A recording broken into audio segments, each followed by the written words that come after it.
Good morning. So, David, What's um, going on? talk to us what happened lately about the news on the consumer price index going up, rates pushing up.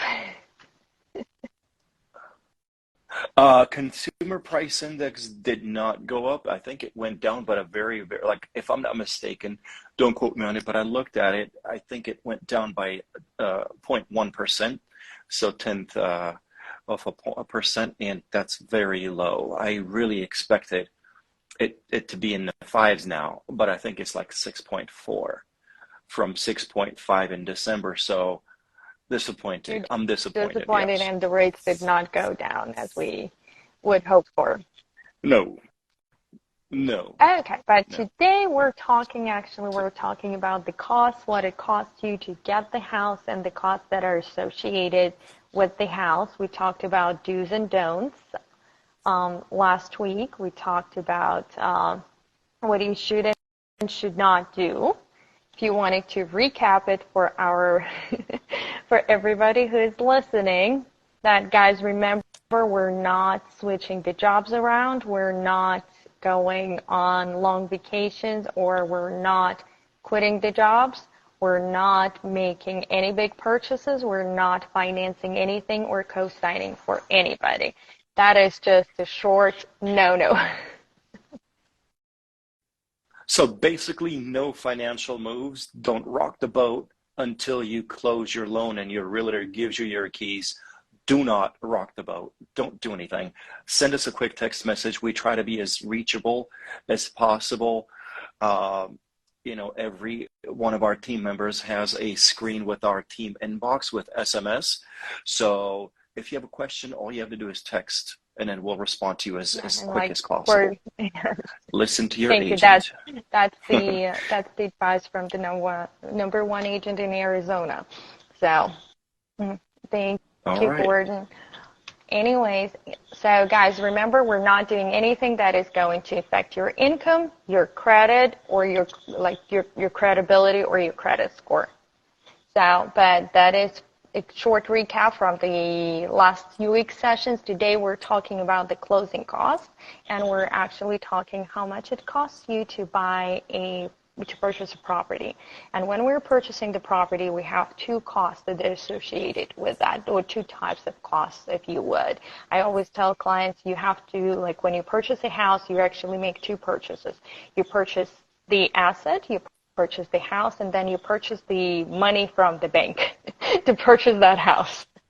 So, and I'm going to talk about the costs that are associated with purchasing the property, and David is going to talk to us about the Yes. costs that are associated with the loan. And together, we're going to give some tips on what is going to happen and how to actually minimize those costs and how to offset those costs so you guys could come in Yes. into the transaction with the minimal expense.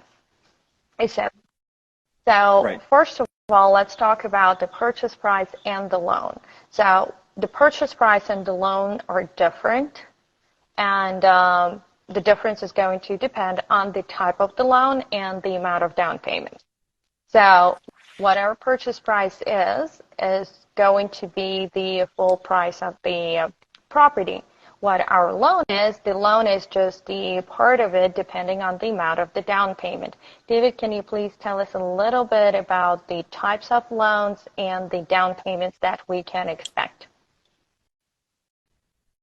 Absolutely. So you have really four major groups of mortgages.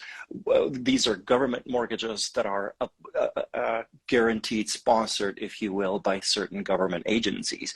One being USDA. This would be the rarest loan if you're buying outside of Las Vegas. It's not as popular because that's not for metropolitan Las Vegas. So USDA would be like rural farmland, pahrump, whatnot, right? So that's sponsored by United States Department of Agriculture. Now you've got VA, which is of the three major categories would be VA with 0% down payment. You have FHA, which is Federal Housing Administration, another Govy loan, and the minimum down payment is 3.5%. You have conventional loans, And conventional loans will have a minimum 3% down payment for first-time home buyers and 5% down payment for regular owner-occupied transactions. So you don't have to be a first-time home buyer. You could just be upgrading. So that's going to be 5%. Excellent. So depending on the type of a loan, the down payment is going to vary. So do the the fees associated with the loan. Is that correct? Yeah. So FHA, for example, will have a funding fee. The VA loan will have a funding fee. When it comes to VA, they're going to have the funding fee depending on whether it's your first use or subsequent use. Don't quote me on that. I don't memorize those fees, but the first use is very, very cheap, and the subsequent is going to be really expensive. And in some cases, then we have to, VA has better privileges in sense of it's a govy loan. It's got low interest rates. It's got a zero down payment, but you've got a big funding fee if it's not your first VA, if it's a subsequent use. And some people opt in for conventional. So again, you got to talk to your loan officer. There's no cut and dry answer. So it is individual what kind of loan the person should go for, Always. and you should go through all the options and decide what is the most opportunistic option for you. Right. Excellent. So let's say when we buy the house, the most common question that I get from people, they're saying, oh, I have my down payment, so I have saved up on my down payment, now I'm ready to buy. And a lot of times they're getting surprised that it's like it takes way more money than just the down payment. So, David, is there a magic number that you can say, like on average, it would take us, 3% to add on to the closing cost? To the closing costs? You mean as closing costs? As closing costs, we try to keep closing costs. I'm laser focused on keeping closing costs as little as possible. But in most cases, depending on your land, on your property taxes, your closing costs are probably going to be on average between $4,500 and $6,000. So I know, knowing you, and we've done many transactions together, I know you can get that from sellers, especially in this market. But most of the time, that's something you're going to have to sort of account for, and in a normal market you would pay for closing costs. Can we break down what closing costs is? That is my very next, that is my very next question. What do we define it? Let's understand. Let's unpack closing costs. What is closing costs? Because a lot of times the perception is that it's like one fee. Hey, what's your closing cost? Is it 1.5%? Is it 2 or 3% of the of the loan amount, right? Or the purchase price? It is not. We can approximate to sort of give you an idea. So 1.5% of a $300,000 or 2% of a $300,000 loan, for example. But excuse me, there's no correlation between your loan amount and purchase price or closing costs. That's number one. Closing costs is a group. It's a soup of fees. It's a combination of all different fees that are involved in closing your loan, such as underwriting fee. Underwriting fee goes to the bank that underwrites your loan. It doesn't go to us. We charge nothing. In fact, 90% of loans we close, clients pay us zero. So there's no origination, there's no discount. We try to make sure we don't pack with junk fees. No admin fee, no doc fee, no lock fee, no processing fee. I pay for all that. We want to make sure we keep closing costs as bare bone as possible. So underwriting fee can a lot of times be rolled into your loan, so you don't pay for it. In this case, you've got zero loan fees if your underwriting fee, which again is charged for underwriting your loan, is rolled into the loan. So we'll talk about it depending on what the client really wants. Now, you've got appraisal. Appraisal is to appraise the home and understand how much the home is worth. You've got credit report fee, which is very minor. You've got a flood certificate, make sure your home's not in a flood zone, right? And you've got escrow fees. Escrow fees will vary from company to company, but they're really within a couple $100. They're all the same. And escrow is a group of charges. Again, you've got a title fee, you've got all sorts of documents that they pull. And it's very, very important what escrow does. They want to make sure that the house you're buying is actually clean, that it actually That doesn't belong to the is person that's selling. someone else other than the Right. seller. Yes. So escrow is very important. Then you have $140 something, $146 recording fee that goes to Clark County to record the deed. Now, it is worth to mention that transfer tax in Las Vegas is customary to be paid by the seller. So transfer tax you're going to see on 90% of contracts, you know this, that are it's on the contract, but it's paid by the seller. So is the owner title policy. So title insurance that you need to have to close a mortgage is paid by the seller. Now, your closing costs are on a purchase transaction are going to have 14 months of homeowner insurance and 6 months of property taxes.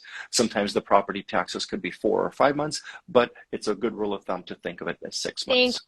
That's it, really. And I just wanted to kind of like generalize it. So guys, when you buy a house, just a down payment is not enough. There will be other costs that are going to be associated with the loan. Now, when you buy a house, you will have some costs that are going to come up front that you're going to, like there will be expenses such as an inspection and appraisal. These are the two things that you can pay from your credit card, and these are the two things that you're going to pay upfront before actually we close the escrow, before we record the deal. Now, the rest of the closing costs, or the rest of the costs altogether, they're going to be paid at the day of close of escrow. So on average here in Nevada, we take like 30 to 45 days, unless it is something that we really, really need to rush. And obviously, the professional lenders like David and his team, they can close the loans for us in less than, like in 2 weeks or a little bit more. But on average, I would say that we take 30 to 45 days in order not to stress anybody out. So the rest of the fees that you're going to pay, they're going to be paid at the close of escrow on the day of closing escrow. And those fees are going to be like, you never should be in the dark with those fees. So we do not like the surprises, and we're always upfront with the fees. Not it is our personal belief, but it is also a law. So, David, can you tell us what happens within the 3 days after we get the contract signed and executed? Yes. So within the 3 days, we're supposed to disclose the loan, which is called the loan estimate. And the loan estimate is basically, think of it as a ceiling of sorts of fees. So the loan estimate sort of protects the client, and it tells you that there are some fees disclosed on the loan estimate that may fall off. Again, this is something important. This is the conversation we have with clients. Just about every client that gets the disclosure, the initial disclosures, they're called initial. They are our guessing of how much the loan may close, but it's never really the final number, because towards the end of the transaction, once we have all the invoices that are collected from the appraiser, from the credit report, from title, all these fees, then it gets really accurate. It becomes your loan, your closing costs. But in the beginning, we don't have any invoices. No work has been done by these third-party vendors. So we really don't have, so all we have to go off of is some sort of a template. We try to be as safe and disclose as much as possible. Also explaining to the client that most of these fees may fall off. We don't know. But again, towards the end of the transaction, it becomes more and more accurate once we start collecting fees and invoices. Yes, and this is very important for you guys to know that there's fees that could be negotiable within those estimates, within those final numbers, and there are fees that are non-negotiable. So there's things that we just have to pay for it, and there is no option. So, for example, to buy the money from the bank, if the bank says that you have to have an appraisal, you have to have an appraisal. Can you possibly negotiate for the seller to pay for this appraisal up front, or to compensate you at the close of escrow for that appraisal? Yes, You might be able to do that. Like it all depends on the individual transaction. Is that an option? Yes, it is an option. Now, let's say, can we pick a title company and try to minimize our fees? Or can we get a discount with the title company for the processing of your documents? Yes, we can. If you're a veteran, if you are, like if you're 50 plus, we can ask for a discount. There is a large scale of discounts that our title companies offer, and so we always do our best to pick the title company that charges the least of the fees, and if there is a discount that we could use, we will happily advise you to ask for that discount, or we will ask for that discount on your behalf. Now, when it comes to the closing costs that are associated with the loan, this is something that David and his team are going to talk to you about, or any lender that you're using are going to talk to you about, and the lender should break down the fees to you and explain to you why you're paying it and what that fee is for. Now, because your closing costs can vary, and why they would vary, it's because there are certain fees that you can add on to the cost. For example, if you're trying to buy down the interest rate, your fees are going to go up. Am I correct, David? Of course. So if you're buying your interest rate down, first of all, when we disclose something, and we're going to talk about the rates and when to time the lock and when to accurately lock, the lock is usually what's called at par. Par means the lock is not paying you anything and you're not paying anything for the lock. It's par, it's even. So it's your cost, zero cost to get that lock. If you want to reduce your par rate, the lower the rate that you pick, and we'll give you a chart, it's a big chart, right? Obviously, the more it's going to cost. You also have the option of increasing the rate, and if you increase your interest rate above par, then there's a credit that gets generated and gets applied to your closing costs. So sometimes people don't have enough money to cover closing costs, and we can increase the interest rate to cover the closing costs. Or, which is more common right now, they will ask for a lower interest rate, and they will pay for it either from their pocket or from the seller's pocket. And this is the very next thing that I wanted to discuss, that there are certain things.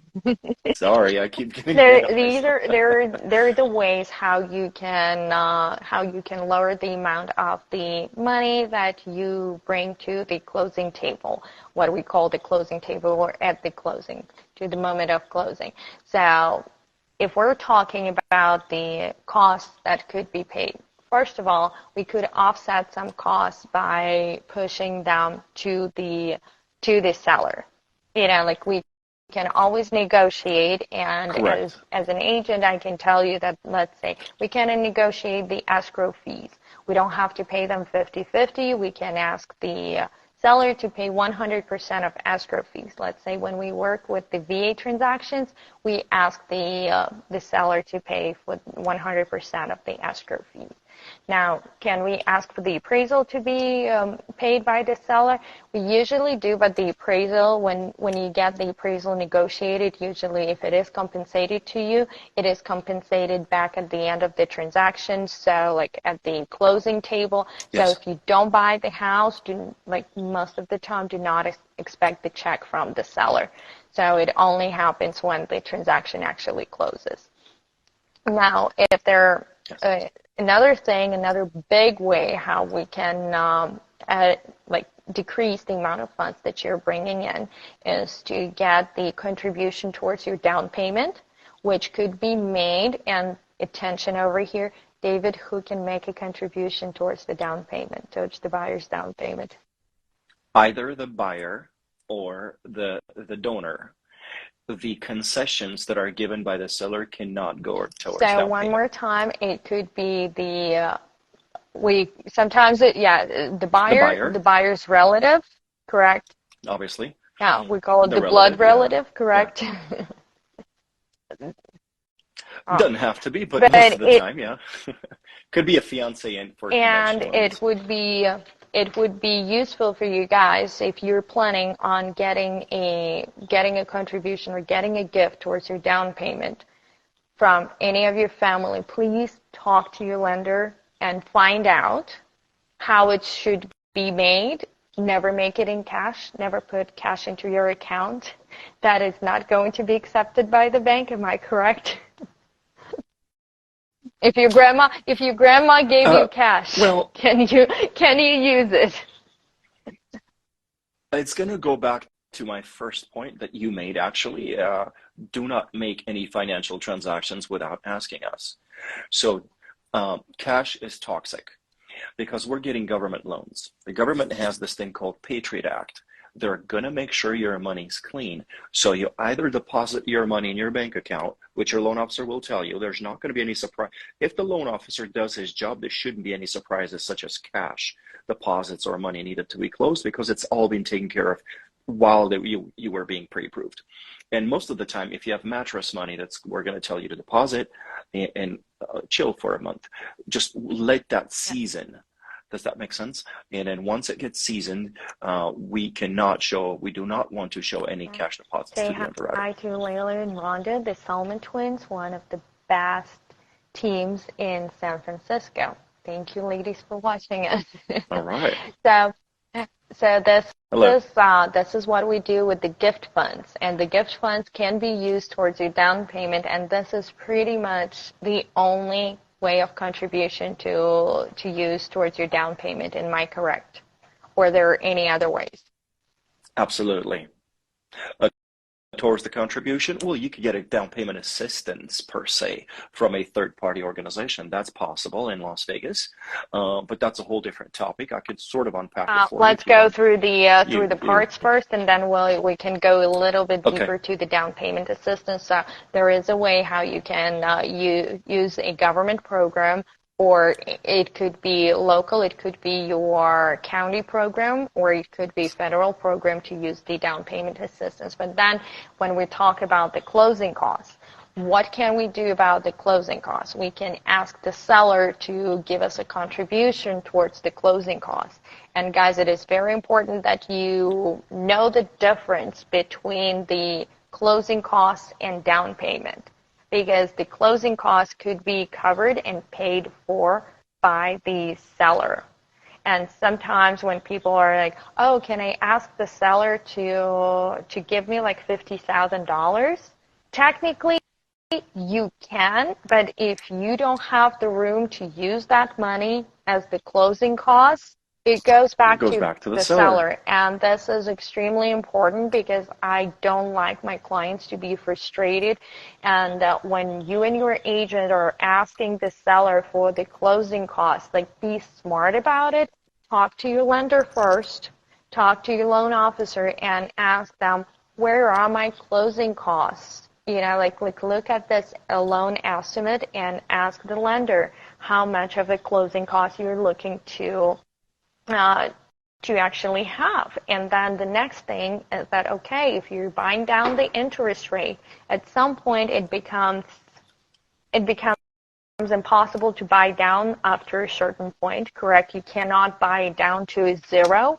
So It's not like if you throw $50,000 at your lender, you're going to buy your interest down to zero. Is that correct, David? So when you want to buy down an interest rate, and that can happen during the transaction, you don't have to make that decision in the beginning once you go into contract. This is a separate conversation we're going to have, and we're going to help you sort of determine the feasibility of things. So rates are bought down. Let's say your par rate is 7, for example. You could probably go down to 5.7, maybe 5.6. It's not going to go below that. Just based on experience. So we'll give you a whole plethora of rates between 7 and all the way down to 5.7, and obviously the lower, the more expensive it goes. But there's always this golden middle, and not every rate drop actually costs the same. So we could probably find the most optimal place rate cost correlation, and your break even. Now, if you're going to break even in 5, 6 years, 7 years, 8 years, we've seen all sorts of numbers. It really depends on you, what you think, when you think the rates will drop. I think most people agree that rates are going to drop at some point within the next year or two. So if you're buying down, you're spending money that your break even period is 5 to 6 years, then I think you need to this is something that the client will make the decision on, obviously, but you need to think again before spending any money that you may refinance and just not even recoup. Absolutely, because the money, guys, the money that you're going to spend on buying down the interest rate is the money that you're going to fund upfront. And unless it is 2-1 or 3-1 buy down, you're not getting that money back when you're refinancing. If you go and refinance within a year, that money, it just spent and it went out of your pocket and that's it. If you are thinking that you're refinancing within a year, like 2 years, talk to your lender once again, because there is a formula that the guys are actually showing you and they're calculating it for you, what it's going to cost you. Like, should you buy down or should you not? Because sometimes the cost of a buy down is going to be way greater than the overpayment on a higher interest rate within like 12 or 24 months.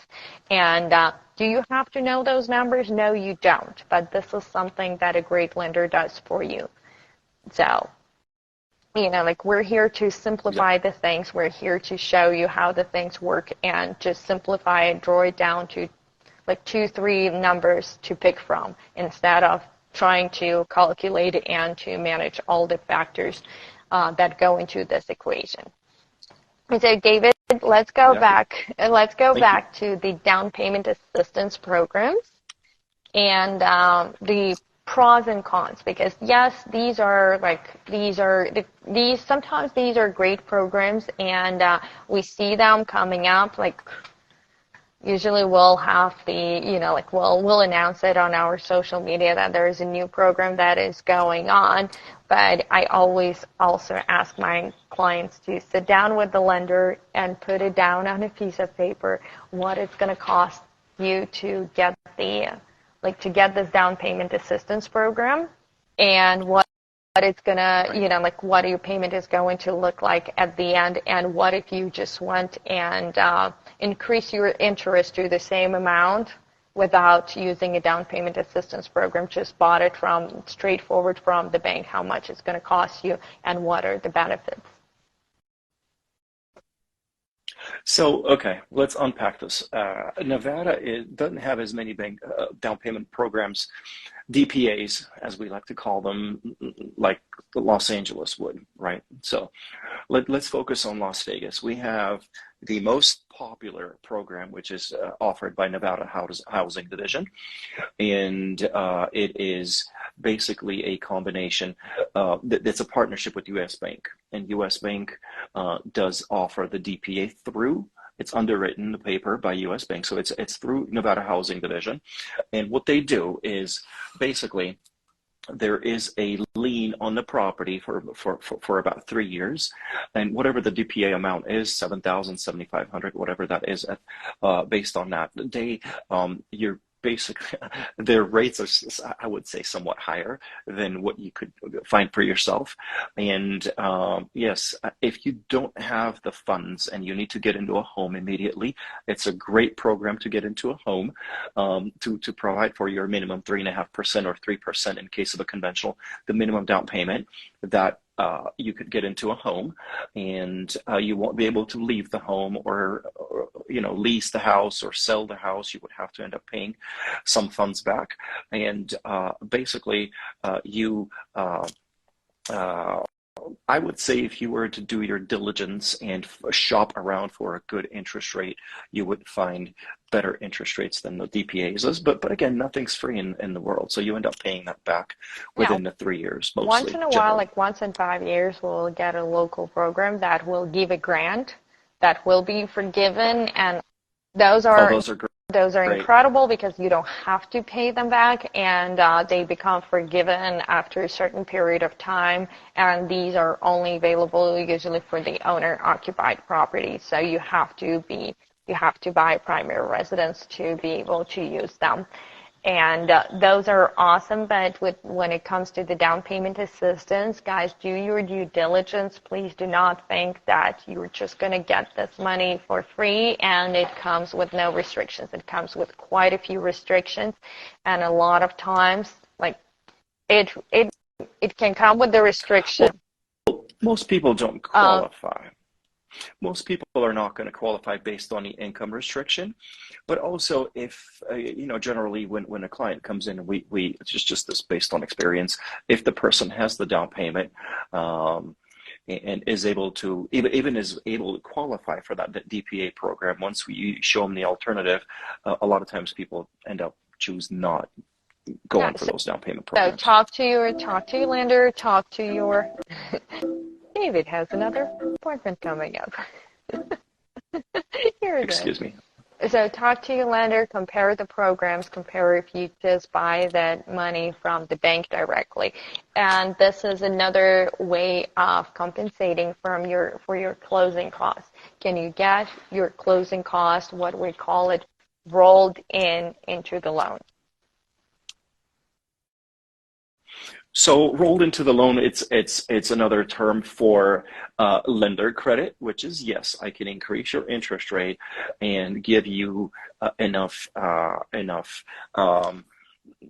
credit, so to speak, money to cover that. That's one option, which a lot of times when people are shopping, they call me, hey, can you pay my closing costs? I sure can. It's going to cost you, but yes, it's possible. And the other term for rolling into the loan would be a variation of a seller credit, so to speak. So you could have a seller credit, and I'm going to speak to this even though it's the agent side, with your permission. So let's say we have a $400,000 purchase price, and the agent feels the house will appraise slightly more, and let's say we don't have closing costs. We simply don't. This May I happens. interrupt you for So 1 second? Okay, we do not, yeah, please, we do before I not say anything I operate shouldn't. based on feelings. We don't feel how the house is going to appraise. We do the comparative market analysis. We run the numbers. Yes, yes. We run the numbers. We follow a Of course. similar, like a simplified process of that is similar to what the appraiser is going to do, and we can more or less figure out the ballpark of the numbers where the house is going to come in, or if the house is overpriced and what is the reasonable price. But guys, please, please, please, please, please do not operate based on the fact that you feel the house is going to to cost this or appraise at this. We don't feel. We check the numbers. We do the math. Pure numbers. Thank you, dude. Sorry. Yes, yes. It's okay. So basically, what happens is if we don't have enough funds to cover closing costs, we will offer slightly more. If the seller is asking for a certain number, let's say 400,000, we'll offer 405. We'll tell them, listen, we'll give you 405. We'll give you more than you're offering. Give us the excess back towards our closing costs as a seller concession. So that's when the seller doesn't mind. It's not really coming out of their pocket. And that's one way to roll, quote unquote, closing costs into your loan without having to pay for it. And I also wanted to just touch base about the things that the buyers are not paying for, because this is also a very, very common question. And guys, I want you to know that the buyer is not paying for one of the largest fees is going to be the agent commissions. Agent commissions are actually paid for by the seller. So whether you're buying a resale home or a new home, or if your agent is going to talk to the for sale by owner, like, you're not compensating the agent for those fees. You guys are not paying for the transfer tax. This is the government tax, which is like the equivalent of the sales tax when you go into the store. So you're not paying the transfer tax. The transfer tax is paid by the seller, and it is 0.5% of the purchase price. So this is one of the largest expenses as well. You are not paying for the owner's title policy, because also in Nevada it is customary that the seller is going to pay for it unless you are going with the new home builder. But still, at this moment, we're negotiating those as well. So that policy can be as much as like almost 1% of the purchase price. What you're going to pay for is called the lender's title policy, which is also half the amount of money. David, do all the loans require you to pay for the lender's title policy? You have to have them, and it's a part of your escrow cost. And it's a good thing to have. So don't fight it. It's important. The bank needs to have it. That insurance. So Yeah, it this needs is to be not an there. optional, guys. Lender's title policy is paid by the buyer. It is not an optional cost. If you don't pay it, you pretty much don't get the loan. So for that reason, like before you start fighting or think like, oh, I'm going to negotiate those fees, just talk to your lender, talk to your agent, and see which ones are optional, which ones are negotiable, and which ones could be paid for by other parties but you. And that's, this is what we're here for. We're here for to explain to you. We're here to break it down, and we're here to make sure that you do not spend the money that you don't need to spend, or, or if there are any other ways how to source that money or take that money from other parties, we will do our best to negotiate it for you, whether we're working with the new home builder, whether we're working with the resale, with the for sale by owner. It doesn't really matter. The negotiation is there, and we will always negotiate the fees that could be negotiated. Not necessarily like the underwriting fees or the document fees or the government fees, because those are those are not optional. But the rest we will negotiate for you as much as we can. Right. Right. I know you will. Thank you. What's next? Next, we're coming up on 40 minutes. So if there are no questions, if somebody wants to ask the question, if they have any question associated with the closing costs, they need to ask it. I would probably talk about a little bit about the escrow account, because I want you guys to know that part of your closing costs, the money that you're bringing to the closing table when you're signing the documents, is not being spent. It is being either prorated or placed into what is called escrow account. David, what goes into the escrow account? Why is it created? And there is a good amount of money going in there. Why is it going there? Let's talk about it. So the escrow account, which again, I really don't, I wish they came up with a different word, but it's a kitty account. It's a sub account of your mortgage. So once your loan is funded, right, you have the bank will have maintain this sub account where they will collect some certain funds and deposit into that. Now, your homeowner's insurance, the company is going to require the annual insurance payment once a year, and that the lender prefers to make the payment themselves. They don't want you, the buyer, to make the payments. Now, we could also disclose that you can get a mortgage without escrow. That's okay. And this is especially popular in California, where people get mortgages and pay escrow and taxes outside. But most mortgages are going to have this kitty account, this escrow account, that will maintain your property taxes and your homeowner's insurance. Once the county requires a payment, which is 4 times a year, the lender will cut a check and send it to the county.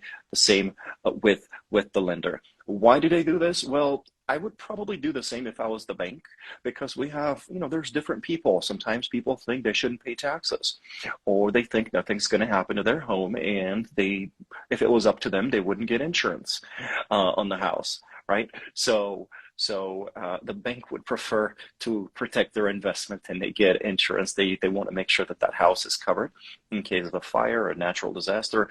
That house needs to be protected. It's the bank's investment. And the same with the taxes, that they don't want you to have a lien on the house and have the county force sell the house. So they want to make sure that everything that needs to be paid, all the dues are paid, and they're taking that responsibility. It's a huge convenience, in my opinion, to have the bank do that for you instead of having these big chunks of bills at several periods throughout the year. Second. Anna, can you please tell Adam I'll call him back? Just tell Adam I'll call him back in a few minutes. So, one more time to recap it. Your monthly mortgage payment actually consists of your principal and interest. Part of it is your hazard insurance, and part of it is your taxes, property taxes. Property taxes. And you may have mortgage insurance if you put less than 20% down in case of a conventional loan. And the sub-escrow account that is created for you by the bank is going to collect the part of the payment on your behalf. It's going to, that part of the payment sits in that account, and every quarter the bank pays like in Nevada, guys. Remember, in Nevada, it may vary by state. So in Nevada, that part, once a quarter, the bank is going to pay the taxes on your behalf, and once a year, they're going to pay hazard insurance on your behalf. You have to have those two things if you have a mortgage in Nevada. Now, another thing that you have to have, like that account always has to have balance. So when you just buy a house, what is called, you're pre-funding that account. First of all, you're going to pay a few months of taxes in advance, and you're going to prepay a few months of insurance in advance, so that when you purchase your home, there is some budget in that account. Now, it's going to be used. It is your money. Nobody's taking it away from you. It is your money. It just sits there and waits for the bill to come. This is how it works. Another thing that could be part of the closing costs, and this is very important for everybody to understand, it's called the prorations. And so this is something that is going to be calculated by the escrow. So, for example, if David buys the house on the 15th of March, let's say 15th of January. And so 15th of January, you buy the house, and the owner already paid the HOA fees till the rest of the month. So there's 31 days in the month. So pretty much you have to prorate those HOA fees. So now the owner owned the house for half a month, so they're responsible for that amount. Let's say the HOA fee is $100. So pretty much you split it almost 50-50. So the owner has to pay for the first 15 days, and you have to pay for the rest. Now, when the owner already paid on January 1st, what happens? You have to give the owner the money back for that time, and this is called the proration. So based on the day of your close of escrow, you're going to pay the seller some of the money back. And that money could be for the HOA fees. This money could be for the taxes. So if the seller paid the taxes up front, let's say you're closing in January, and the seller already paid the taxes till December, guess what? Your bill is going to go up a little bit because you have to compensate the seller for the money. So you don't have to double pay the taxes, but you will have to compensate.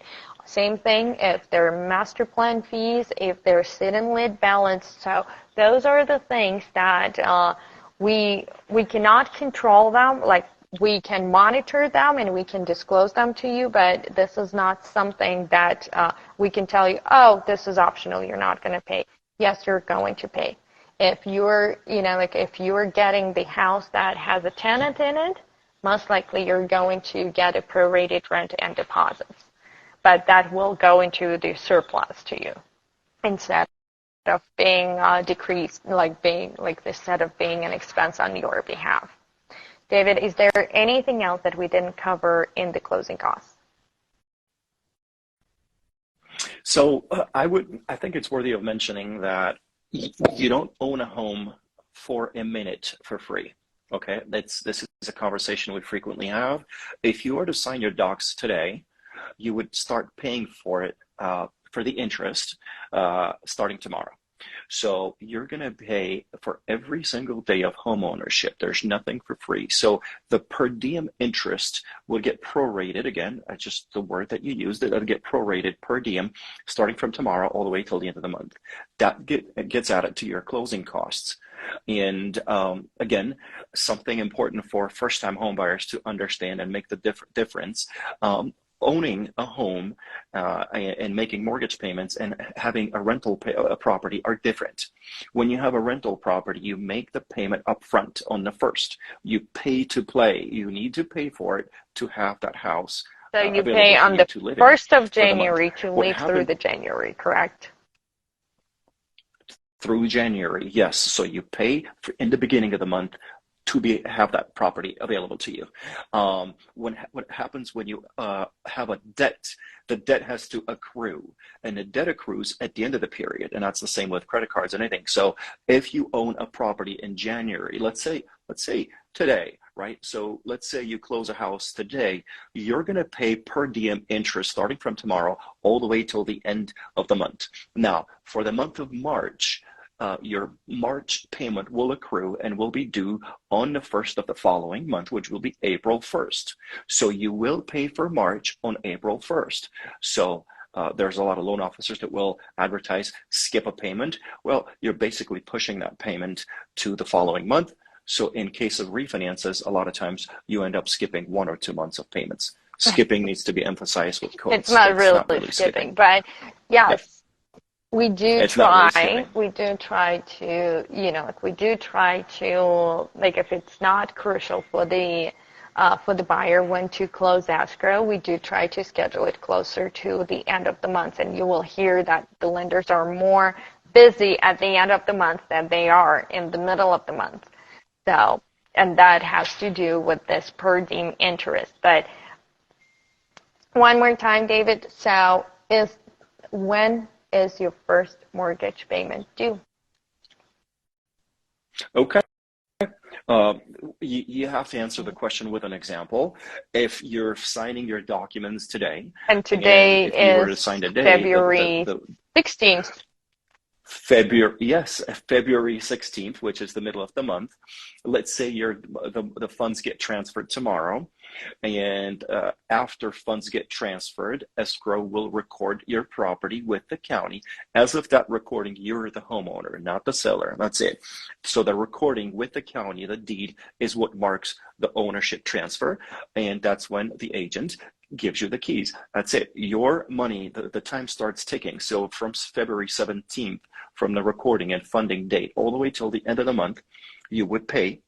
That would be included in your closing costs that you would pay upfront, and your March payment would be due on April 1st. So you buy a house today, you sign today, you wire your closing costs, your first mortgage payment is April 1st. So guys, this is what it means when people say you're going to skip a month of payment. This is what it literally means. But remember, you're not skipping it. You're just, when it comes to the mortgage, first you live in the property for a month, then you pay for it. Correct.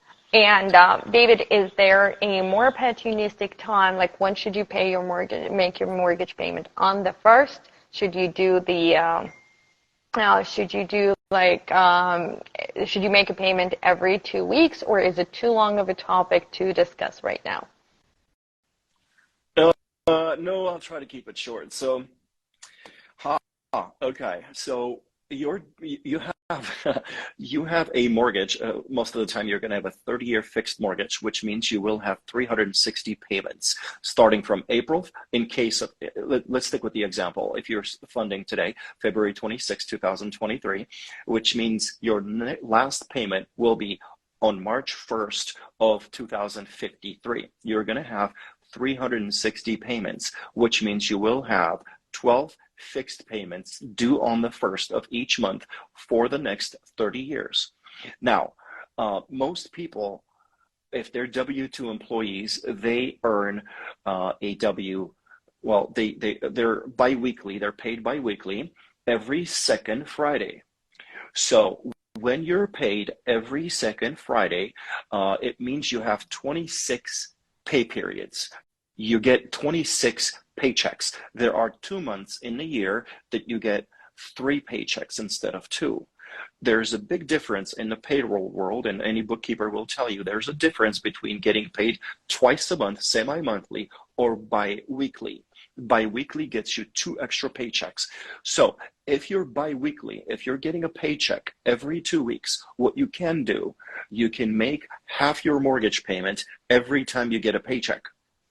If you make your half your mortgage payment every time you get a paycheck, you will end up making 1 extra payment per year because you're getting 2 extra paychecks versus a semi-monthly, which my employees we pay them twice a month on the 1st and the 16th of each month. So it wouldn't make a difference for them because they're making 24 paychecks a year. So there is a benefit to it, but the only benefit is that if you're making the automatic payment out of your paycheck every time, you get an extra paycheck within those 2 extra weeks, you make an extra.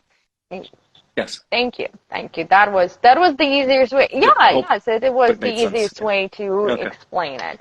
So once again, guys, wanted to remind you that any questions that you have in regards to the mortgage applications, in regards to the real estate market, in regards to what it's going to cost you, or if you just come to us and say, this is how much money I have and this is this is the type of a house I need, we're more than happy to walk you through the path of how to get there. It might not be as short of a 2-week ride to your home ownership, but we're here for you guys to assist you, to guide you, and to take you through this path, and to make sure that even if your credit needs work, even if your financials need work, or anything that is there that you need to work on, we're here to assist you. David and his team are amazing. They've been working with my clients and holding their hand through very long periods of time, helping with the tax advice and everything. We Absolutely. won't give up. And thank you for that. Thank you for that. There are a lot of people in this town that are happy homeowners right now who never thought that they would be. So they're living the life of their dreams, and they have their homes. In their ownership, they have their families in the homes just because you guys didn't give up.